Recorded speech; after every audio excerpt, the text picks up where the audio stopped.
everyone, and welcome to yet another controversial Better Mankind video. I think subconsciously there must be a part of me that enjoys the onslaught of nasty comments when I make videos like this.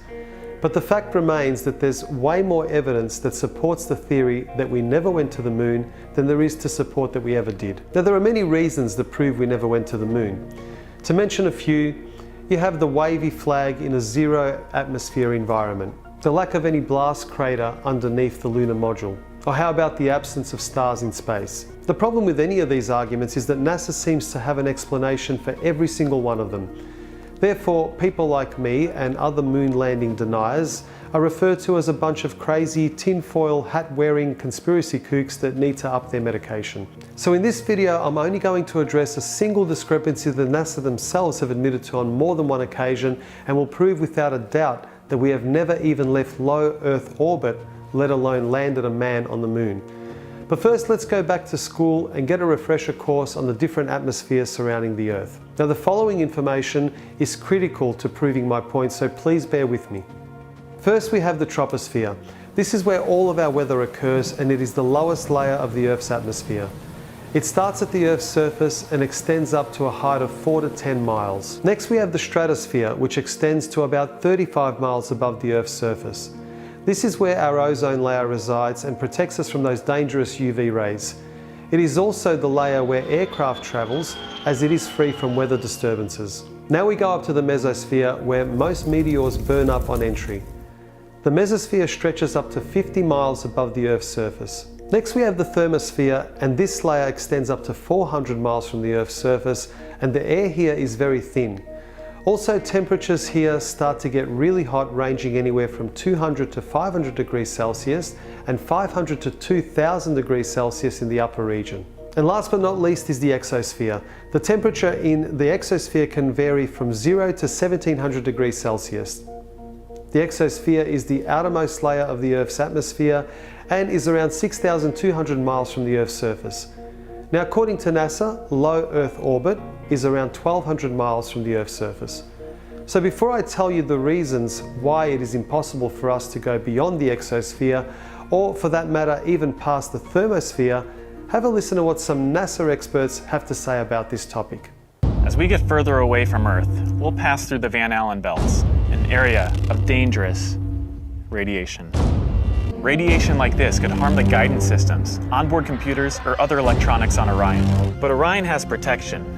Shielding will be put to the test as the vehicle cuts through the waves of radiation. Sensors aboard will record radiation levels for scientists to study. We must solve these challenges before we send people through this region of space. Hang on. So what you're saying is that in order to send humans through this region, we need to solve the challenge of getting through the Van Allen radiation belts? But I'm confused.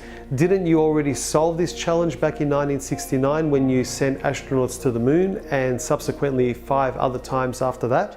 But we're also really pushing the boundaries in terms of where we're going forward with exploration. I think humans are naturally driven to do this, and this is really the beginning, I think, of human beings leaving low Earth orbit. I certainly plan on being around to see that.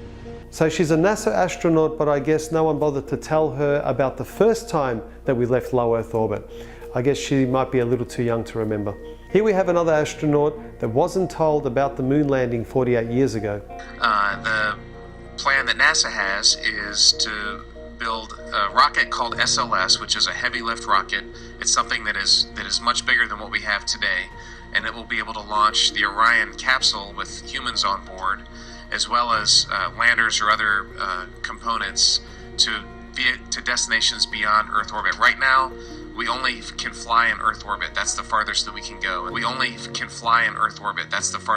go. And this new system that we're building is going to allow us to go beyond and hopefully take humans into the solar system to explore. So the moon, Mars, asteroids, there's a lot of destinations that we could go to, and we're building these building block components in order to allow us to do that eventually. Once we travel beyond low Earth orbit, the crew will be exposed to larger amounts of radiation. So we have to design both the crew protection systems and our electronic systems to withstand this radiation. So that would mean that Neil Armstrong, Michael Collins and Buzz Aldrin We're a tough bunch of SOBs able to withstand all that brutal radiation, considering these challenges are still yet to be solved. So how is it that we had the technology to achieve this amazing feat back in 1969, but we're still working on the technology in 2017, almost half a century later? Well, I managed to find a very clever and well-informed astronaut that will totally straighten things out for us and explain exactly why we're not able to return to the moon and break through those Van Allen radiation belts. Have a listen to this clever chap. I'd go to the moon in a nanosecond. The problem is we don't have the technology to do that anymore. We used to, but we destroyed that technology, and it's a painful process to build it back again. This guy, oh boy. Here's a real-life example of what can happen to you when you're exposed to all of that outer space radiation. And if you're a child with aspirations of becoming an astronaut, being a very good liar might be a positive attribute to have on your resume. Now, just by showing you these admissions of guilt by NASA, I can easily end this video now, and I would have easily proven my point without a shadow of a doubt. But I'm sure that for some of you hardened skeptics out there, this damaging evidence is still not enough. So let's take this theory of mine to the next level. This here is the lunar module now proudly displayed at the National Air and Space Museum. According to NASA, the primary materials used to build the module were aluminium alloy, stainless steel, titanium, nickel steel alloy, heat-resistant glass. Now, if this is the case, we have a very serious discrepancy here. If you remember earlier when I went through the different atmospheres that surround the Earth, both the thermosphere and exosphere have temperatures ranging from 0 to 2000 degrees Celsius. So I decided to examine the melting points of the primary metals that were used to build the lunar module. First off, we have the aluminium alloy, which has a melting point of 463 degrees Celsius. Next, we have stainless steel, which has a melting point of 1510 degrees Celsius.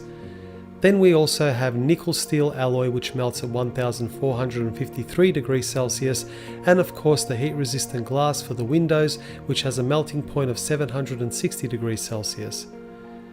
So this would mean that the lunar module, along with its occupants, would have disintegrated well before it even passed through the thermosphere, let alone surviving the Van Allen radiation belts in the exosphere. To protect the astronauts from the Van Allen radiation belts, the lunar module would have required 6 feet of lead shielding. But here's what they really had for protection.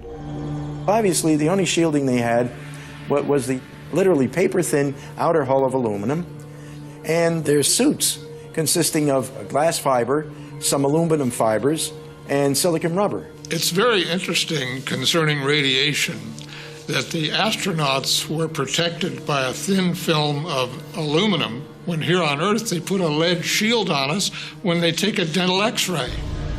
In conclusion, when NASA themselves admit to never having left low Earth orbit, and the fact that we don't even have the materials that could withstand the extreme temperatures and cosmic rays in space, how on earth can anyone believe that we ever went to the moon? Well, I hope you enjoyed this video, and if you like my content, please give me the thumbs up and subscribe to my channel. Also, if you have your own opinions about the moon landing, feel free to leave me a comment and let me know your thoughts. Until next time, take care and be good to each other.